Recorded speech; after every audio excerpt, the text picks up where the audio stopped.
அனைவருக்கும் தமிழ் புத்தாண்டு நல்வாழ்த்துக்கள். எல்லாரும் கனி காணுதல் அப்படிங்கிற மாதிரி நெறைய பூஜைலாம் பண்றாங்கங்க. நாங்க நார்மலா எங்க ஊர்ல வந்து எந்த மாதிரிலாம் பூஜை பண்ணுவோம் அப்படின்னா, யூசுவல் நம்ம எப்படி பொங்கல், தீபாவளி செலிப்ரேஷன் அன்னைக்கு வந்து நார்மலா விளக்கேத்தி சாமி கும்பிடுவோமோ, அந்த மாதிரி தாங்க எங்க ஊர்ல நாங்க கும்பிடுவோம். எனக்கு அதனால கனி காணுதல் அந்த மாதிரி எதுவுமே தெரியாது. ஸோ இப்போ தான் நெறைய வீடியோஸ்லாம் பார்க்குறேன். மாதிரி வீடியோஸ்லாம் பார்க்கும்போது தாங்க எனக்கு இது எல்லாமே தெரிய வந்தது. காலையில ஹஸ்பண்ட் வந்து ஆஃபீஸ் கிளம்பணும் அப்படின்னு சொன்னாங்க. இன்னைக்கு எங்க வீட்ல லஞ்ச் வந்து பார்த்தீங்கன்னா, நேத்து லெஃப்ட் ஓவரா இருந்த சப்பாத்திய பன்னீர் போட்டு பன்னீர் கொத்து சப்பாத்தி மாதிரி பண்ணிட்டேங்க. சப்பாத்தி வந்துட்டு முருங்கைக்கீரை சப்பாத்தி தாங்க பண்ணியிருந்தேன். ஹஸ்பண்ட் வந்து முருங்கைக்கீரையே எடுத்துக்க மாட்டாங்க. ஸோ அதுக்கு தனியா பொரிச்சு கொடுத்தோம் அப்படின்னா பசங்க அந்த பொரியலை சாப்பிட மாட்டாங்க. எல்லாம் ஃபைனலா யோசிச்சு சப்பாத்திக்குள்ள ஒளிச்சு வச்சு கொடுத்துடலாங்கிற மாதிரி தாங்க கொடுத்தேன். பசங்க நல்லா டேஸ்டா இருக்குன்னு சொல்லிட்டு சாப்பிட்டுட்டாங்க. மீதி இருந்த ஒரு 4 சப்பாத்தியை இன்னைக்கு பன்னீர் போட்டு பன்னீர் கொத்து சப்பாத்தி மாதிரி பண்ணியாச்சு. ஸோ தொட்டுக்கிறதுக்கு வந்துட்டு பூசணிக்காய் குழம்பு மாதிரி தாங்க வச்சிருந்தேன். துவையல் கொஞ்சம் பண்ணியிருந்தேங்க. அப்புறம் ஃப்ரிட்ஜில் வந்து கொஞ்சம் லெஃப்ட் ஓவரா நேற்று இருந்த பொரியல் இருந்தது. பீன்ஸும் கேரட் பொரியலும். ஸோ இதெல்லாம் சேர்த்து வச்சு ஃபைனலாக கொஞ்சம் மாதுளை மரத்தை உரிச்சு இருக்கிறத வச்சு இன்னைக்கு மேனேஜ் பண்ணியாச்சுங்க. இவங்க இருக்காங்கல்ல, இவங்க தாங்க ஹைலைட்டு. சம்மரில் பார்த்தீங்கன்னா அடிக்கடி வெளியே வருவாங்க.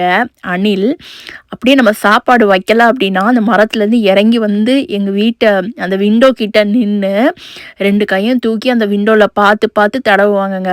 ஸோ நான் வந்து சம்டைம்ஸ் நான் டிவி பார்த்துட்ருப்பேன். ஸ்கூலுக்குலாம் போகலன்னா சோஃபாவில் உட்காந்து காலையில் உட்காந்தேன்னா சாயந்தரம் வரைக்கும் அந்த சோஃபாவை யாருக்கும் கொடுக்க மாட்டேங்கிற மாதிரி அதில் தாங்க இருப்பேன். சாப்பாடு இல்லை அப்படின்னா அந்த விண்டோ வழியாக என்னை கூப்பிடுவாங்க, சாப்பாடு இல்லை அப்படின்னு சொல்லிட்டு. ஸோ புறாக்கு லாஸ்ட் இயர் வாங்கி வச்சுருந்த அந்த அரிசி தான் கொஞ்சம் இருந்தது. பட் அது இப்போ காலி ஆகிடுச்சு. அகெயின் வால்மார்ட் போய் தாங்க எடுக்கணும். நான் எடுக்கும்போது ஷேர் பண்ணுறேன். லாஸ்ட் இயர் என்ன அரிசி வந்து புறாக்கு போட்டேன்னு. அந்த புறாக்கு போட்ட அரிசியை தாங்க இந்த அணில் வந்து அவ்வளோ டேஸ்ட்டாக சாப்பிடுவாங்க. சாப்பாடு இல்லை அப்படின்னா அந்த விண்டோவில் வந்து தட்டி தட்டி தான் என்னை கூப்பிடுவாங்க. இவங்க வந்து சம்மரில் ஒரு சூப்பர் ஃப்ரெண்டு மாதிரி தான் எனக்கு. ஒவ்வொரு தடவை வரும்போது நான் உங்களுக்கு கேப்சர் பண்ணி காட்டுறேங்க. ஸோ காஸ்கோவில் இப்போ ரீசெண்டாக ஒரு 4 பீஸ் ஆஃப் செட்டு சேர்ந்து கம்மியான ப்ரைஸ்க்கு ஆர்டர் பண்ணியிருந்தேன். கிளாத் பார்த்தீங்கன்னா அவ்வளோ சூப்பர் சாஃப்டாக இருக்குங்க, காட்டன்.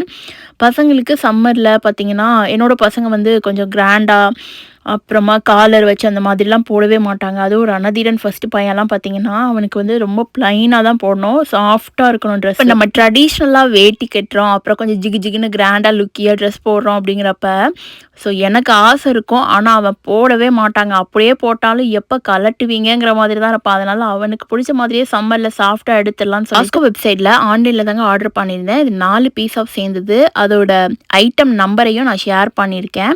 ஸோ பிடிச்சிருந்தது. உங்களுக்கு வேணும்னா ஆன்லைனில் செக் பண்ணி பாருங்கள். ப்ரைஸும் கம்மிங்க. கிளாத் அவ்வளோ சூப்பராக இருந்தது. 3 to 7 இயர்ஸ் ஏஜுக்கு இருந்ததுங்க. பசங்களுக்கு மட்டும் இல்லை, பொண்ணுங்களுக்குமே இருந்தது. 4 பீசஸ் ஆஃப் காம்போ செட் தாங்க. பசங்களுக்கு காஸ்கோல ட்ரெஸ் எடுக்கும்போது மெஷின் வாஷ் பண்ணோம் அப்படின்னா ட்ரெஸ் சுருங்காமல் இருந்த ஒரு ஃபீல் இருக்குங்க.